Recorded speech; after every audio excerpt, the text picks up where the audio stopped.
Hey everybody, Charlie Stevens here. Thank you so much for joining me for another guitar lesson. Today I'd like to talk about power chords, specifically power chords in the open position. There are movable power chords as well, which we will discuss in another lesson. But yeah, in the open position we get a few power chords. So first of all, what are power chords?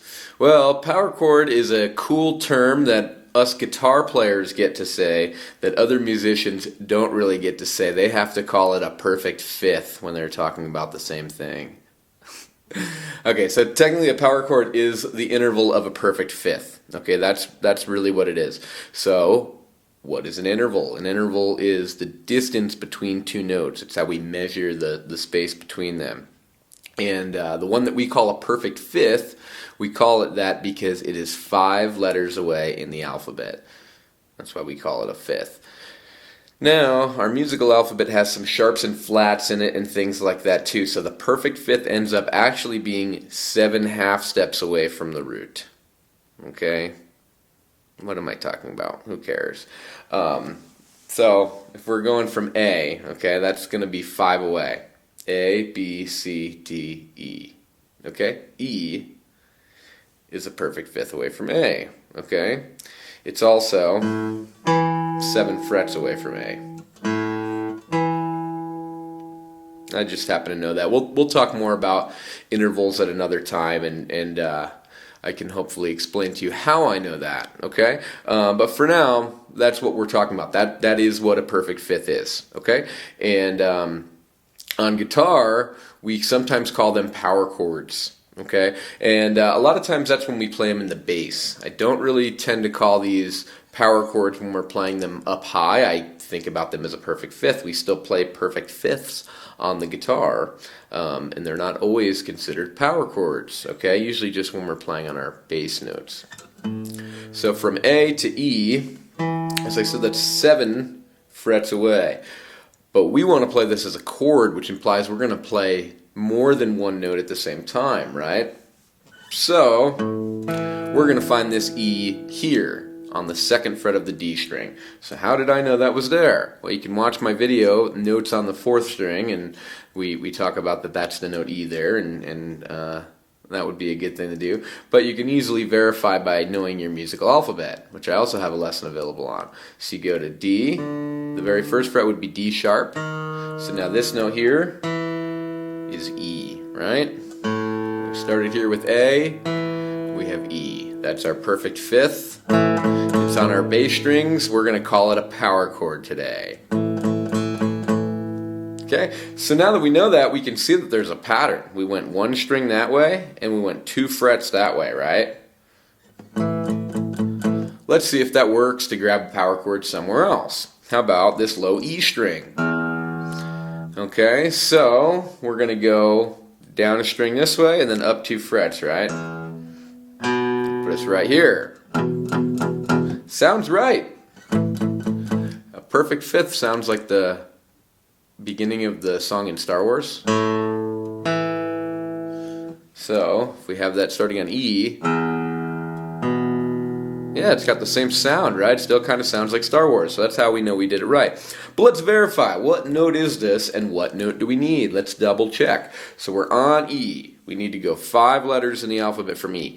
E, F, G, A, B. So it should be a B note. Is it? Let's verify. What string is that? The A string. Okay, so it's A open. That means the first fret would be A sharp. 2nd fret would in fact be B. Okay, that makes sense. That checks. So that must be how we play an E power chord. Here's our A power chord. Can we do the same thing starting on our D string? Let's try. D, we go a string this way, 2 frets that way. Does it sound like Star Wars?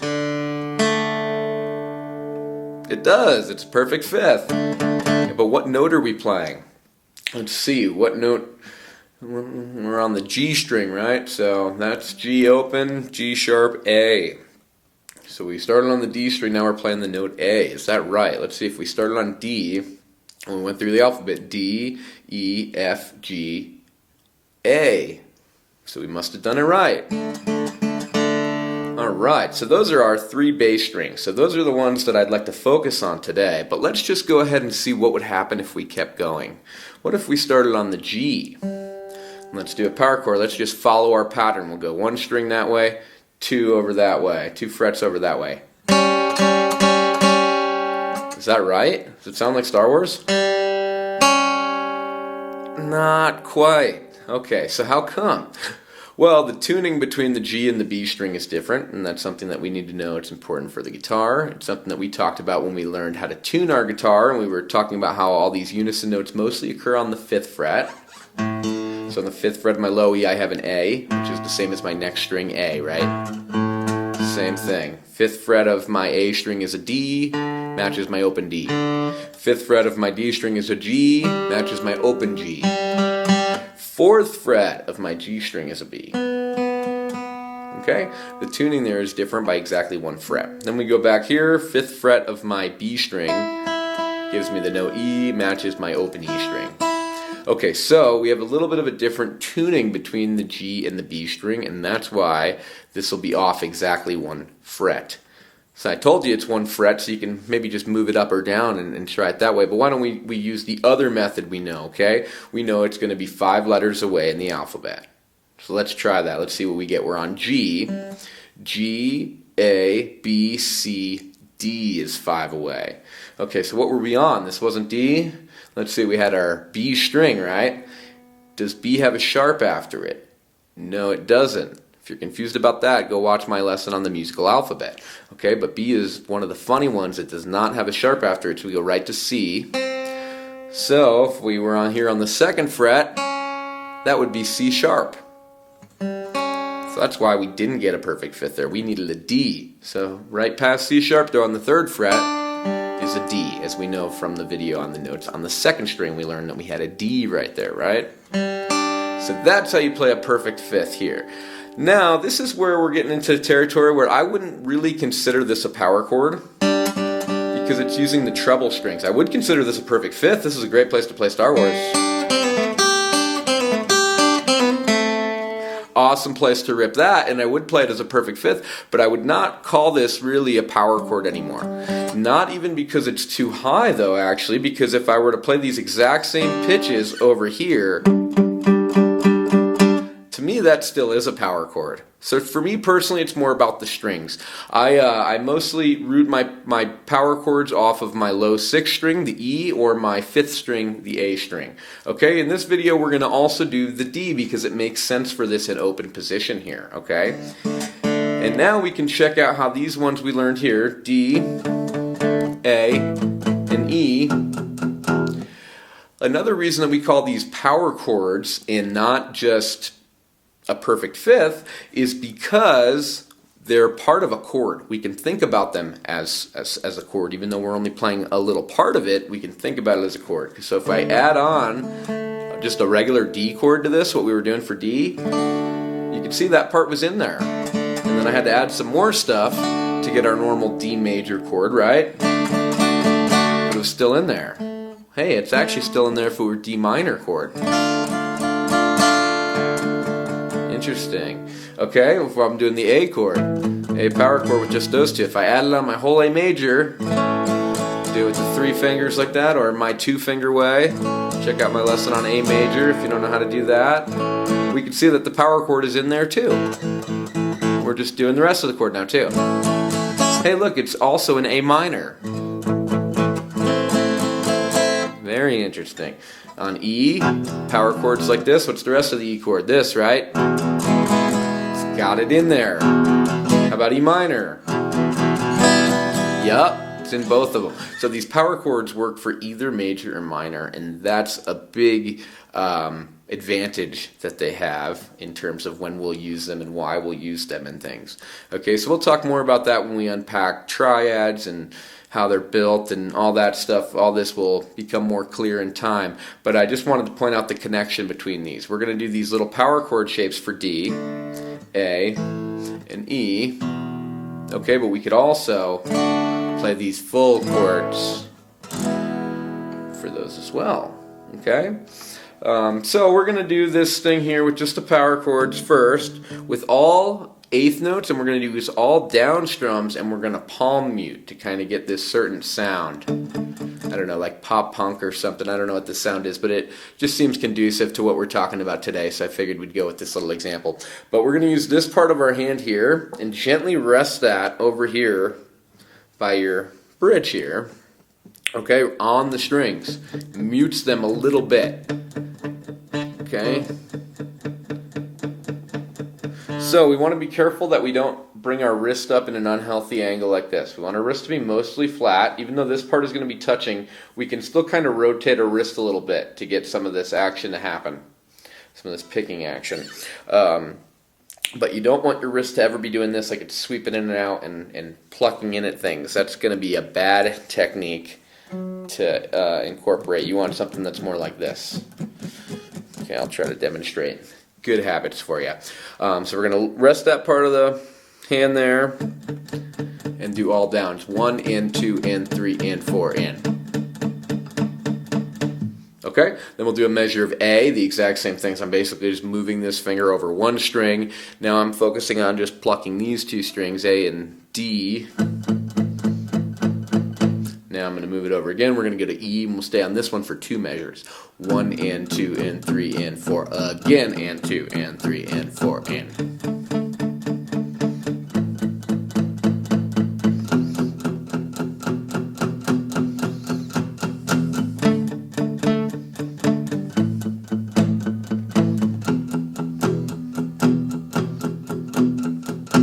Okay, now you can see I'm putting in these little different accents and making that more interesting. Okay, so now we're going to try some an exercise for this, okay, because we can make certain parts of that stand out. And I didn't actually change my picking or strumming pattern, and I can make some of them a little louder than others without actually changing much about what I'm doing. I'm just kind of emphasizing certain ones to make them stand out, okay? So I might have to hit a little bit harder for those, but I don't really think about it like that. For the way I do it, I just imagine the sound to be a little bit louder on those parts. And I allow my body to make a slight micro adjustment to make it a little bit louder. But I'm not really thinking, oh, here comes a certain one, bam. You know, I'm trying not to do that actively, actually. So I can stay nice and relaxed, and I don't want any drastic changes to my technique. It's going to be more or less the same, regardless of where I put these emphasis. So I'm going to emphasize beat 1, so you can hear that. Ready? So it's going to be 1 and 2 and 3 and 4 and 1 and 2 and 3 and 4 and. Okay?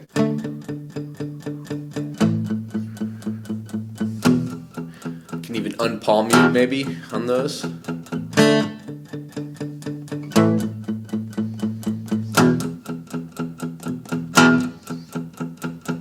But that's even changing my technique more than what I want to explain. I don't even have to do anything as drastic as unpalm mute. I can just make that one beat.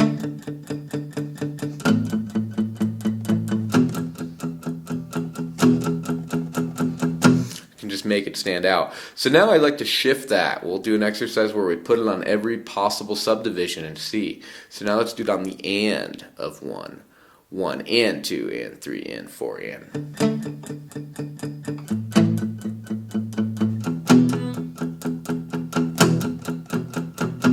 Let's put it on 2. 1 and 2 and 3 and 4 and 1 and 2 and 3 and 4 and.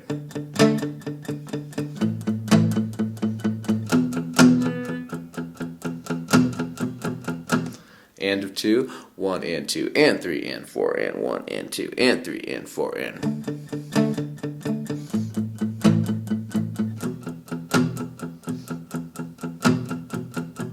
Three, 1 and 2 and 3 and 4 and 1 and 2 and 3 and 4 and.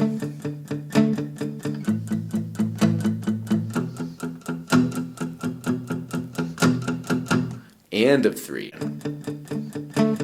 4.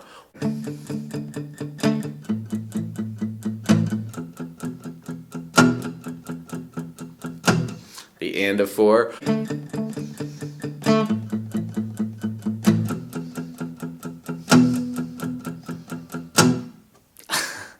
Kind of cool, right? And you can just mix them up and put them wherever you want.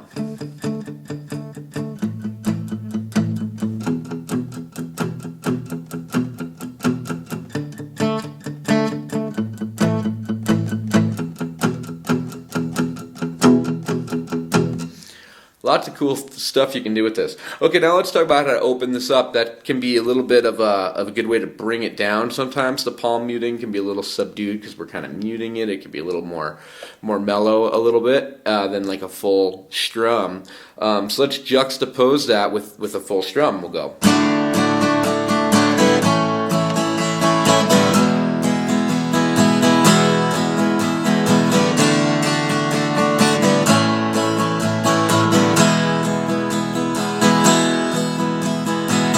I'm going 1 with a full strum, 2 and 3 and 4 and 1, 2 and 3 and 4 and down, down, up, down, up, down, up. Okay, so I'm keeping my motion going down, up, right? My first down, the up misses on the way back.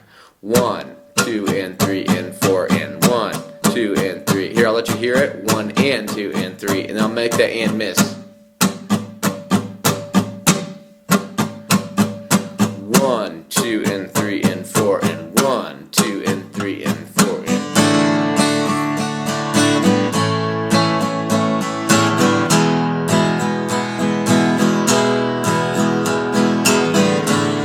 and you may have noticed I'm using my strum for nothing technique, so watch that video on the strum for nothing if you haven't seen that. But basically it's about letting go of the chord a little bit earlier than we're maybe supposed to in order to get the chord on time.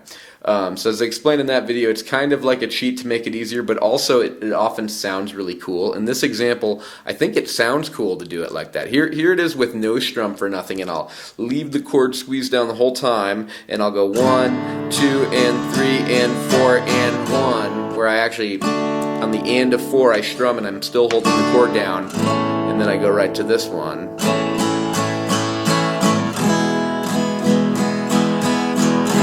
No strum for nothing. Oops, I did it naturally there. Okay, here it is with no strum for nothing.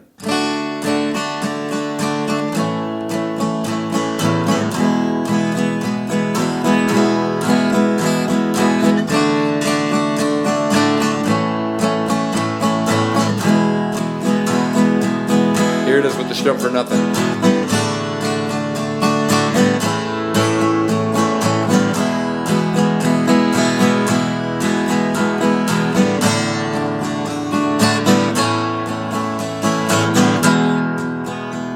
I just think it sounds better that way, honestly. It's really cool like that. In this particular case, that won't always work, so you're going to have to work on your chords a lot to change smoothly and seamlessly, because a lot of times that won't work great. But in this little example I just made up, I think it fits. Okay, so hopefully you agree and you have a lot of fun playing that. Alright, so that was the open position power chords. We'll also talk about how to move these power chords around. They're often used on the 5th and 6th string roots, and they're movable all up and down the neck. So please join me for another lesson in the future where we'll talk all about that. Alright, well, thanks so much for tuning in. If you're liking this course, please subscribe to the channel, and I look forward to seeing you in another lesson really soon. Thanks again. Bye.